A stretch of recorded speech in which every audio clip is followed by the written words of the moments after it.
Hello, Ivy Podcast listeners. Thank you so much for tuning into today's episode. I am your host, Angela Alberti. Very excited to have the opportunity to interview John Lewin with Stivers. He's a veteran within the staffing industry. So this episode is aimed at all of those within this unique human capital space that helps put the world of work to work every single day. Without any further ado, John, please give a brief introduction of yourself. Oh, thank you, Angela. Happy to be here. I've been in workforce solutions, staffing, recruiting for approximately 24 years. Currently, the president of Stivers. We're an operating company within the Talent Launch Network. Most of our recruiting is in the areas of office, professional. We do some supply chain, and then we have a separate division that focuses on retail merchandising as well. So we've been around a long time, 75 years, which there aren't too many organizations in our industry that can say that. But Right.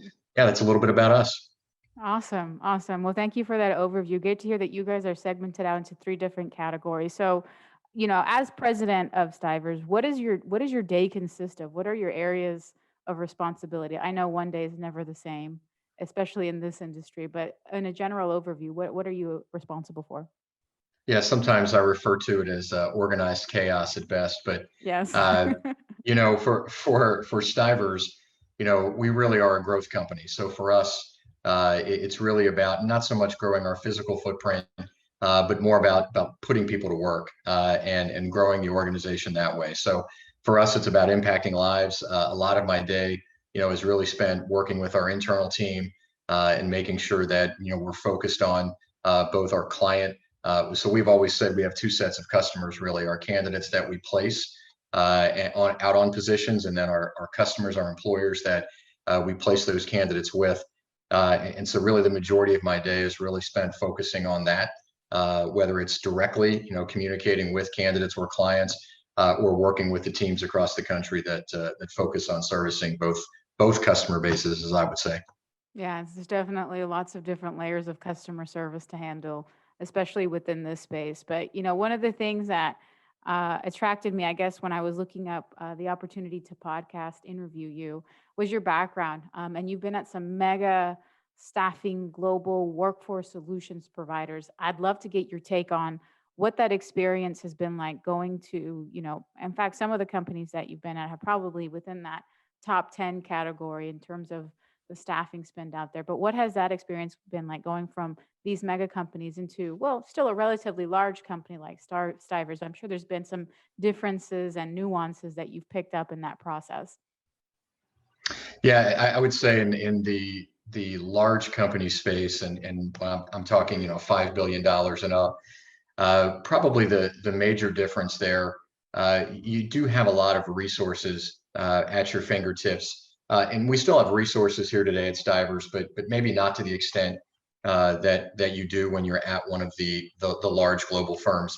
I think the other thing that's different in one of those experiences with one of the large international firms, it was really like getting an MBA on the job. I really had an opportunity to function in several different roles, which stretched across multiple divisions, multiple operating units. We did have a multi-brand strategy there as well, so I was able to work with folks in other divisions and other operating companies. But here at Stivers, I think the big difference is the fact that it got to a point after a while where I was several layers removed from what was going on at the ground level. I wasn't as involved with customers on a day-to-day basis, really interacting with our teams that are on the front line. Sometimes I was 3 or 4 layers removed from that. And I think being in this role for the last couple of years, I've really had to roll my sleeves up a bit more. And I think I've probably garnered a better understanding of where things are at on the ground level today directly versus being several layers removed from it. So I think that's been sort of the biggest thing. I would also describe it maybe as a bit more entrepreneurial in the sense that we can make decisions quicker and faster on the ground versus having to go through processes either for approvals or to get buy-in from many different groups to get something done. So we have the benefit of if there's an opportunity in front of us and we feel that the financials are right, the opportunity is right, everything fits, we can make a strategic or a tactical decision to say, okay, we're going to go after that chunk of business, or we're going to modify our delivery this way to meet that customer need, or whatever it might be. And then I'd say the last thing, just the ability to sort of impact change, quicker and faster when you're in a smaller organization. I mean, your superpower, if you will, is really how flexible or nimble you are when you're smaller, because you have to punch outside your weight class a little bit from time to time. And Right. that's really what I'd say are really the differences between the two.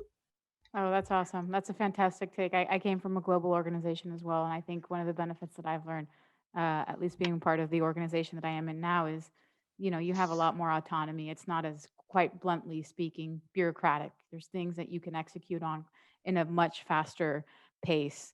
But you touched on a few things, and I'd love to just get your take. So you've been there for the last couple of years. What was COVID like for you guys, and the pandemic, and how pivoting and shifting quickly between your team needed to be done, and how has that um, path to recuperation been like for you guys? This might sound crazy, and I love that I intro, mean by the this, way. and I mean this in a professional sense purely, because I know it's had an impact on a number of people and folks' livelihoods. From a business perspective, strangely, one of the best things that ever happened to us. Really? It Wow. was. We did lose probably 35, maybe close to 40% of our business Wow. within the first probably 30 days of shutdown. So when states started shutting down, we started seeing our customers, because everybody was working in an office, and the majority of our business then was really all office professionals. So you think of your traditional corporate setting, right? We've got admins and accountants and HR folks working all over the country. And when they weren't going to work and our assignments were canceled, I would say within 30 days, we were unsure of for a while, okay, what does this mean and what are we going to do? We were really in uncharted territory for the first time. And why I say it was the best thing that ever happened, going back to, I guess, my previous comments about, flexibility and nimbleness and kind of making decisions on the ground. We came across a piece of business with a customer that we had that they were servicing essential businesses. And at that point in time, their business really started to boom, and not just in one market, but nationally across the country. And they asked us if we could support them in supporting their customers. And so, we weren't sure if we were going to do the business at all first. Then we weren't sure we were going to do it long term. We decided, well, maybe we'll do it as a stopgap to get us through a rough patch. And then we'll go back to doing what we normally do. Well, that's not exactly what happened. As we engaged with this customer and they said, hey, we need you here, we need you there, these are the roles we need, we started filling jobs all over the country in these skill sets. And the next thing we knew, we went from doing business in about, 6 to 10 states to 48 states Wow. by the end of the year. That's And awesome. today, that chunk of business, if you will, is turned into a whole separate operating unit of our company. We have additional customers in that customer base today. And so that's why I say it was really the best thing that ever happened. It really forced us to think differently about what we were doing. It really forced us uh, to probably go down a path we wouldn't have gone down if business had remained consistent and constant during that time. So maybe a little bit of luck. So I won't discount that at all. But it really forced us to think about, okay, who are we going to be and what are we going to be as we move forward? And there was an opportunity. It fit. It worked for us. We were good at it, and it turned out to be the right decision for us. So. Wow, that's an awesome story. And I think, not very many different agencies, particularly in the space, could share how they've been able to just pivot so quickly and actually come up with an entirely new revenue generating stream for their business. So kudos to you guys, and having that quick on your feet evolvement happen between the team. Okay, so to my next question, you've been in the space for some time. You've seen a lot of things take place. I'm sure you've seen, how this whole entire industry has evolved, and you know maybe it was the start of the job boards, the evolvement of what the third party MSP, VMS did to change a lot of the different notions. Are there any certain trends that you foresee coming or moving down the pipeline that, kind of put a breath in your ear on what you should be paying attention to as somebody, as a professional within this industry? Yeah, automation has been prevalent for a while. Right. I think one of the things for us, some of this technology has been out there for a while, but even for us through the pandemic, you know, automating our onboarding process and as much of the sourcing and the front end recruiting process as we could.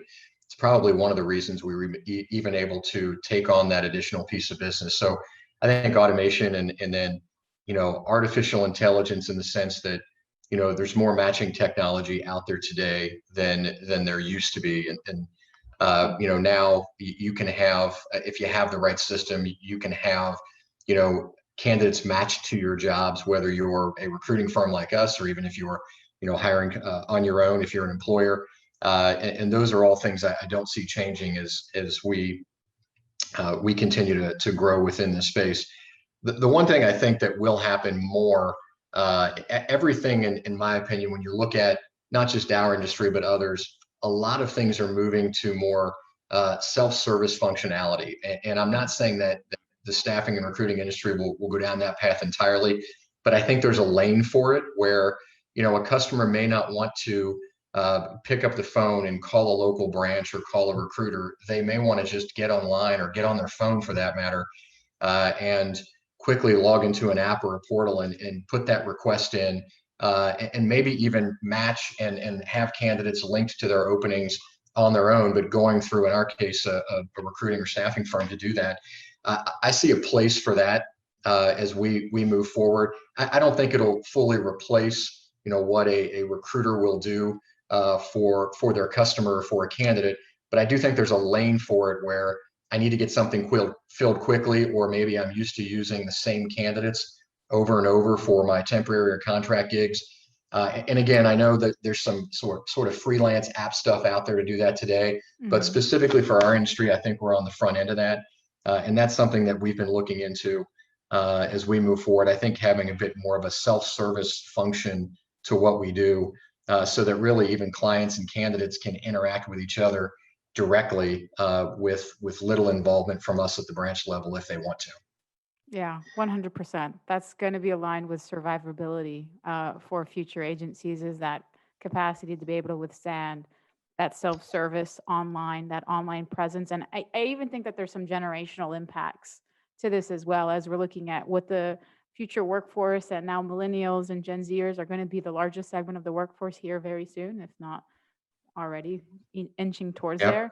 So how many times have you been in the room with your kids or your family and they're not calling, they're texting, they're messaging, they're getting that sort of acquaintance done with little type of human interaction as possible. So some good stuff there. Now let's talk about, I'd love to pick your brain on this. Direct Mhm. sourcing. If Yep. you open up any sort of publication within our space, staffing industry analysts, anything on ASA, excuse me, and Shroom, I mean, what seems to be the top trend right now is the concept of direct sourcing, whereby these customers, clients are internally identifying uh, the external workforce. So building up Mhm. recruitment teams. What do you think about that as an executive within the staffing space? And how would your team potentially look to evolve or potentially even capitalize on that movement? Yeah. So if I'm understanding the question correctly, what really happens in a lot of those scenarios is sometimes your customer becomes your competitor at the same time, right? Because Mhm. they're competing for the same talent pool that you are. I think, and this is actually really not technology based, my response to it. I think what we're going to find is that as third party recruiters, professional recruiters in this space, we're going to have to get better at searching and doing what I call true recruitment of talent. I think about one of the services that we were able to offer for many years, right, was we were better at writing job postings. We were better at maximizing or optimizing the job boards than maybe some of our customers were. and they would come to us for not just a candidate, but because we could do those other things better. Well, customers have gotten more sophisticated, and they know how to do that pretty well themselves, today. Many of them are hiring large recruiting staffs. They've got applicant tracking systems that can, automatically match and do a number of other things for them.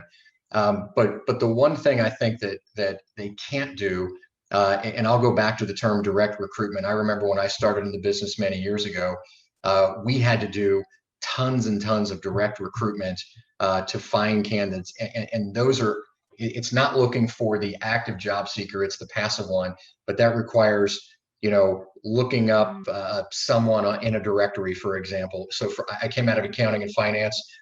As an example, we would purchase CPA lists from state associations, and we would call through those lists over and over. That art form, to some degree, I think has been lost in our industry over the last several years, because we've relied very heavily on technology and postings and job boards. So to sort of combat direct sourcing to some degree, the value in our service and what we do is really going to be, can we find those candidates that our customers can't find for themselves? And if we're fishing in a different talent pool than they are, then that's going to provide value. If we're always in the same pool they are, then after a while, they're not going to need us. And I think that's really going to be the difference. And we've got to go back. We started doing this in our organization lately. We've got to train our recruiters to be, better recruiters, and really search for those candidates that maybe aren't out there looking for jobs, don't have their resume posted, aren't applying or responding to things. I think that's what we have to do better. Oh, that's fantastic. I absolutely love that answer. It's really bringing the human element back into recruiting. I think you can talk all day about what AI and automation can do. And in some cases, you hear, I guess, the fear mongering happening on how that can extinct an entire industry like recruiting. But at the end of the day, there is going to be that added layer of recruiters needing to take the human element and really curate a talent pool that isn't discoverable. So, Yep. thanks for that answer. Now, this all of it lies in. I love how you blended a little bit of the old school with the new school, the AI, and then going back to your old recruiting days, finding that passive candidate. But in 5 to 10 years, you hear a lot about the future of work. What does the future of work look like for you, John? That is a great question. I'm not sure I have this all figured out, but everything No one I've does, by read, the way. everything I've read, experienced, you hear constantly about skill shortages, and Mhm. I think to meet some of the demand, what we see a lot, because one of our segment is in that supply chain space, we see a huge gap in skilled trades, and that they're just. I look back, maybe not so much in my generation, but certainly I'm a father of millennials, so I know within that generation that those weren't positions, professions that were really promoted with that group of kids. It was always go to college, get the 4-year degree, Mhm. and I think looking at skilled trades as a real viable option, because there is a huge shortage there. Interestingly, one of my stepdaughter went down that path after high school, went to welding school out of state, was one of only 2 females in her welding school program at the time, graduated, instantly was hired, and so she's been working for, gosh, almost the last couple of years now, as a MIG and TIG certified welder. Now, if you'd have asked me, 10 years ago, if I would have thought she would be a welder, my answer would have probably been no. But Mhm. I think it's opportunities that are maybe outside the norm, maybe things that not just kids graduating from high school or college, but really anybody that may be looking at making a career change or a shift if their industry is not growing. I think there's a tremendous amount of opportunity in skilled trades. I think IT will continue to be there. That's not going away. Right. But the other piece is data analytics. I know that has grown tremendously Huge. Mhm. over the last, certainly 5 years for sure. Today, I don't do anything without looking in my Power BI portal to see, hey, where are the trends today, up, down, and there's got to be somebody behind the scenes not only building that for us, but also helping us with analyzing the data and crunching the numbers. So I see those 3 areas as key areas that I think aren't going to change over the next certainly the next 10 years for sure.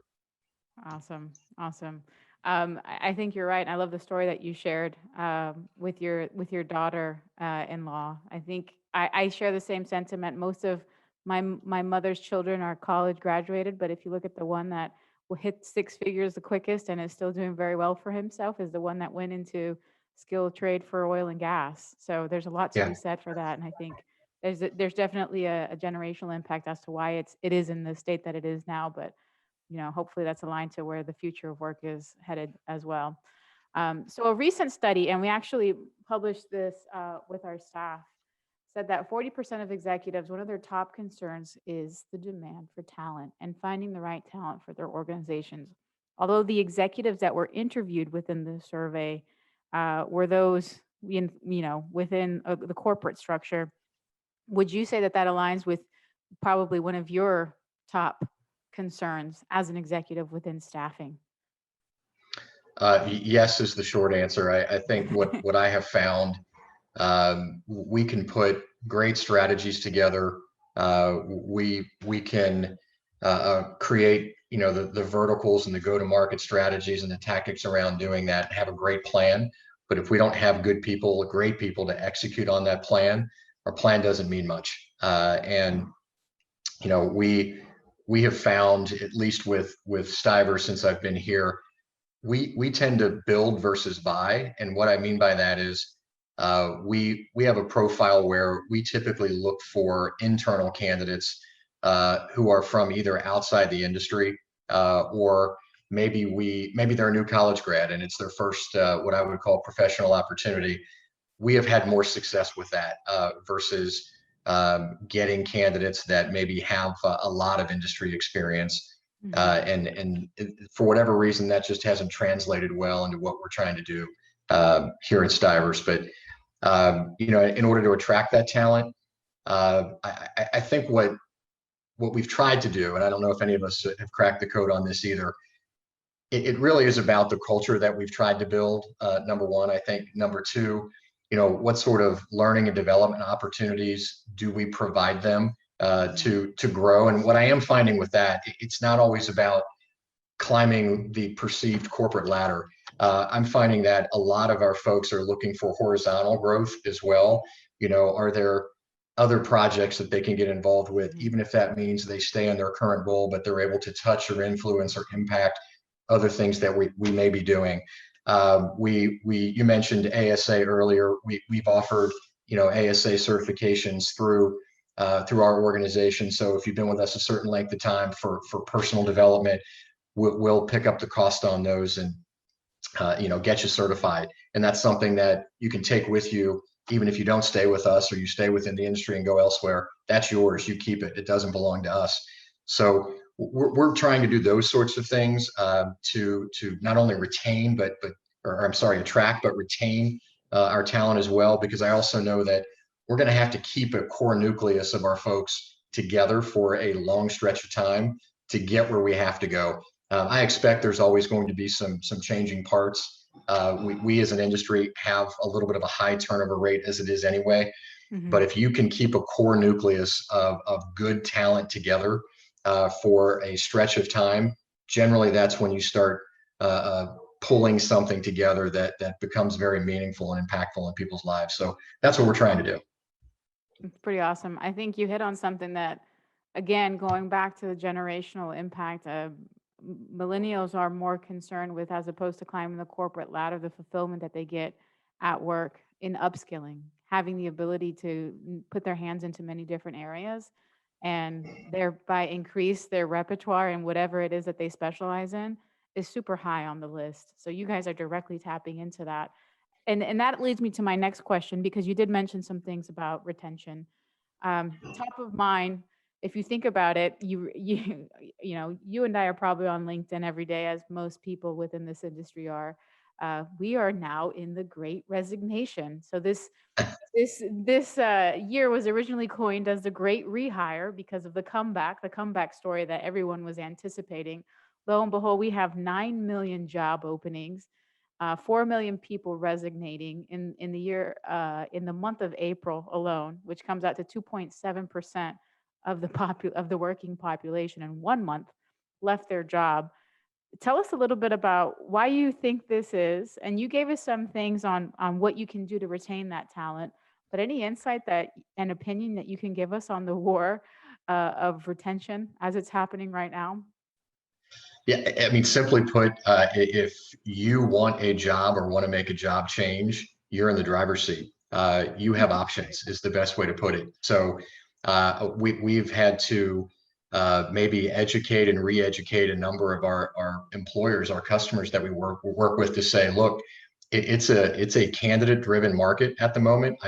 Things run in cycles. I don't know how long exactly this cycle is going to run, but I think what's different about this one than maybe previous rebounds from recessionary periods and this gap between job openings. Our labor participation rate is probably the biggest number that concerns me. If you go back and look at what that number was in around 2001, I think it was somewhere in the mid 60s, 66, 67%. Even through good economic times, that number has been steadily dropping. And we, of course, bottomed out, through April, May last year in the middle of the, heavy shutdowns of COVID. And as we've bounced back, we've only hit about 61 and a half, maybe 62%. And that may not seem like a big swing, only 4 or 5 percentage points, but that's a lot of people. And I'm not sure if it's going to come back quite as quickly. And I think you have a lot of demographic factors that are impacting that. You've got a baby boomer population that has been in the workforce for a really long time, and maybe COVID sort of sped up some of those retirements. So they've decided exiting and not coming back to work. But that transfer of knowledge hasn't occurred, and there aren't enough people yet in the workforce to replace all of the baby boomers. So I think that's an issue we have. Another thing I read recently, and I didn't really give this much thought until then, but with remote work being more prevalent, a lot of people have moved. So they may have moved out of larger urban areas and moved to other parts of the country. Well, as job openings are coming back, those jobs are opening places where people have left. And so there aren't people available in those geographies any longer like there were before to fill those jobs because they've moved out to a smaller metropolitan area or even a rural area. And so they're looking for work elsewhere, or they're looking for remote work if they're looking, or they have a job and they're working remotely, so it doesn't matter where they live. So I think all these things are really impacting our ability to fill jobs. I think it's more than just, we talk a lot about skills training and gaps. I think it's more than that. I think there's a huge demographic factor to it that we have to figure out as well, because I think we're going to have a shortage of people for a really long time.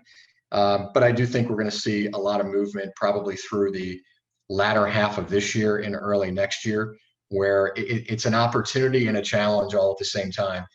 Where people want to move, you're going to be able to attract talent if it's the right job for them. You're the right organization with the right culture. The challenge is you're also going to have people recruiting your best people as well to pull them out of your company and come work for them. And I think it's sort of bittersweet, if that makes any sense. It's going to be a challenge, and I think you gotta do what you can to hang on to your core people first, and continue to build around them. Make sure you don't lose those folks, because I think that's when companies really start feeling the pressure. How are we going to get to the next level that we need to get to if we don't have that core group of people? And I think money is only going to satisfy it for so long.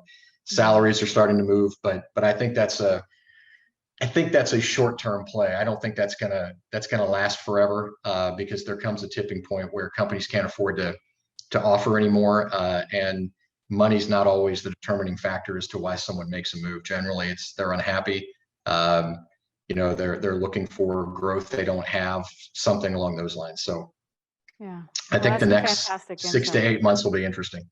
Yeah, especially the year after COVID, where everyone questioned everything. I mean, Yeah. you and I included in that. And you said some interesting things about remote work and abandoned downtowns like San Francisco. Probably not the best time to be in commercial real estate in San Francisco right now. It is what it is, but definitely some great tips within there, which kind of makes me a little bit sad because that means we're wrapping up today's podcast. I've absorbed everything that you've said on today's call like a sponge, and I know many of our listeners will take the same takeaways as well. But just so that I know what's inside the mind of John, what's your content diet? Are there any books that you're reading, or what do you do to stay up to date on many of the different things you see going on?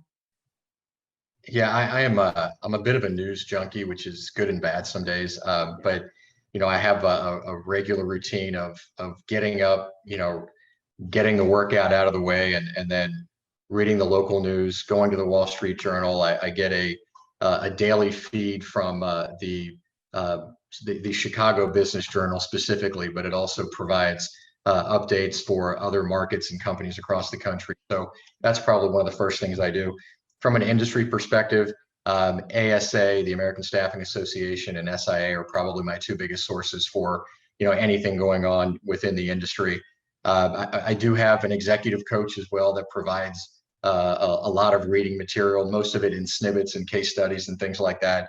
And I do have one book that I'm reading right now. It's called Range, and the gist of it is, how generalists really succeed and perform better in specialist worlds. It's rather interesting, but it has a lot of sports analogies in it. But even some of the best athletes that we've thought of and think of today, where they may be a one sport athlete now, it talks about how in many cases that was not the case throughout the course of their lifetime. Like they may have even been better at one sport early on, but they had their hands in a lot of different things. And so it's interesting to sort of see, that migration from, okay, you're a specialist today, but to get to that point, you went through, a lot of different iterations of what that looks like. And so unique perspective, I think, on it. I was just thinking of the MJ documentary where you see him as a really great golfer. Of course, he's great on the court. He went into baseball. It's that generalist transcending into different areas Yeah. easily. Awesome, awesome. Range. We'll have to check it out. So, John, that wraps up today's podcast. Before we say our closing remarks, is there any way that that the listeners can get a hold of you if they want to find you? What's the best way to do that? Sure, you can visit our website at stivers.com and always send a message there, or through LinkedIn and email, jlewin@stivers.com, always accessible. Awesome. John, thank you so much for your time. Thank you to our listeners for spending a few moments. We will catch you guys in the next episode.